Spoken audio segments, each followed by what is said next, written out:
13મી ફેબ્રુઆરી. હું સવારે જાગ્યો, મને તો એમ હતું કે આપણે આજે મારો જન્મદિવસ મનાવવાનો હશે, પણ મારા ઘરમાં કાંઈ એવું જન્મદિવસને લગતું હતું નહીં. એટલે મેં મારા ફાધરને કહ્યું કે પપ્પા, આપણો જન્મદિવસ કેમ આપણે ઉજવતા નથી? અને મારા મિત્રો તો કેટલું બધું ઉજવે છે. તો બોલે કે બસ આપણે જન્મ્યા હતા એ બહુ સારી વાત છે, અને મંદિરે જઈને દર્શન કરી આવવાના, ધેટ્સ ઓલ. મેં કીધું આપણે પાર્ટી નહીં આપવાની, કેક નહીં કાપવાની? બોલે ના ના, એ આપણે નથી કરવું. મેં પૂછ્યું શા માટે? તો એમણે એક વાક્ય બોલ્યા હતા જે મને હજી પણ ખટકે છે, અને આ હતું આપણને ન પોસાય. બરાબર ધ્યાનથી સાંભળજો. એ બોલ્યા હતા આપણને ન પોસાય. જરા જોરથી બોલો ને, કયું વાક્ય હતું? હજી એકવાર બોલો ને. આપણને ન પોસાય. ત્યારે મેં પૂછ્યું પપ્પાને કે પપ્પા, આપણે એવા કેવી રીતે બની શકીએ ને ક્યારે બનીએ કે આ બધું આપણને પોસાય? તો કે તને એવી ઈચ્છા છે? મેં કીધું હા, મને એવી ઈચ્છા છે. આજે મારો જન્મદિવસ છે અને મારે આ શીખવું છે. અમે 3 ભાઈ બહેન છીએ, અમને ત્રણેયને બેસાડી દીધા અને અમને ત્રણેયને એમણે 1 કલાક, સવા કલાક સુધી લેક્ચર આપ્યું. 1.5 કલાક જેવું એક લેક્ચર આપ્યું બેસીને. અમે જ્યારે બેઠા ત્યારે ગરીબ હતા, પણ એ લેક્ચર સાંભળ્યું અને પૂરું થયું ત્યારે અમે ગરીબ નહોતા, ત્યારે અમે અમીર બની ચૂક્યા હતા. શું તમારે જાણવું છે એમાં શું કીધું એમણે? યસ ઓર નો? પહેલું વાક્ય બોલ્યા હતા, મારી સાથે રિપીટ કરજો. પહેલું વાક્ય એ બોલ્યા હતા, અને વાક્ય હું બોલું પછી રિપીટ કરજો. વિચારોમાં જબરદસ્ત તાકાત છે. બધા બોલીએ આપણે, વિચારોમાં જબરદસ્ત તાકાત છે. વન મોર ટાઈમ, જરા જોરથી. વિચારોમાં જબરદસ્ત તાકાત છે.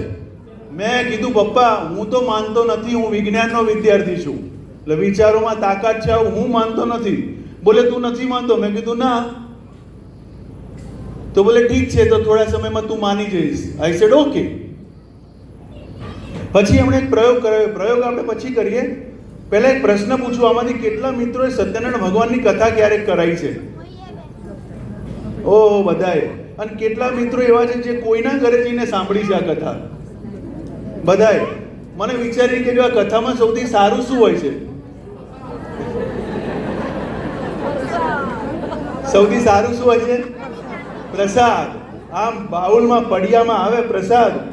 તમને મારા ઘરે મેં 6 વાગે કથા હોય ને બધાને બોલાવ્યો તો તમે મારા ઘરે કેટલા વાગે પહોંચો? 7:30. કલાવતી લીલાવતીનું પૂરું થાય અને આરતી ચાલુ થાય, તમારી એન્ટ્રી થાય. યસ ઓર નો? અને તમારા હાથમાં એક પડિયો આવે, અને એ પડિયો લઈને આમ એક ચમચી લઈને તમે મોઢામાં મૂકો તો ચાવો પડે કે ઓગળી જાય? અને લાગે કેવું? વિચારી કેજો કેટલા મિત્રોને અહીંયા બેઠેલા મિત્રોને મોઢામાં પાણી આવ્યું છે. ઘણા લોકોને આવ્યું હશે, ઘણા હાથ ઉપર નહીં કરતા હોય, બાકી મોઢામાં પાણી આવ્યું હશે. યસ ઓર નો? મારા પપ્પાએ મને આ જ પ્રયોગ કરાવ્યો હતો ને એક વાક્ય બોલ્યા હતા. હવે આગળનું વાક્ય મોસ્ટ ઇમ્પોર્ટન્ટ છે. બરાબર ધ્યાનથી સાંભળજો. મારી આખી સ્પીચમાં સૌથી અગત્યનું વાક્ય બોલવા જઈ રહ્યો છું. બરાબર ધ્યાનથી સાંભળજો. એ વાક્ય હતું, પપ્પાએ કહ્યું કે જો માત્ર વિચારો કરવાથી તારા મોઢામાં પાણી આવી શકતું હોય તો વિચારો કરવાથી તારા જીવનમાં બીજું શું ના આવે? અને એ દિવસે ખબર પડી બધો વિચારોનો ખેલ છે. બધું વિચારોથી થાય છે. આરબી પટેલ સાહેબને એક દિવસ વિચાર આવ્યો કે વિશ્વનું ઊંચામાં ઊંચું મંદિર બનાવીએ, આસ્થા, એકતા, ઉર્જાનું ધામ બનાવીએ, જ્યાં સનાતન ધર્મને એક એવું કેન્દ્ર બિંદુ બની જાય કે વિશ્વ આખાના અલગ અલગ ધર્મના સનાતનીઓ અહીંયા આવે અને એક એવી જબરદસ્ત ઉર્જા, આસ્થા, એકતા ઊભી થાય કે પૂરી દુનિયામાં એનું નામ રોશન થાય. આ એક વિચાર. અને જુઓ આજે આપણે બધા આ ધાર્મિક પ્રાંગણમાં બેઠા છીએ. એક વિચારમાં જબરદસ્ત તાકાત છે. હા કે ના? જરા જોરથી બોલીએ. વિચારોમાં જબરદસ્ત તાકાત છે.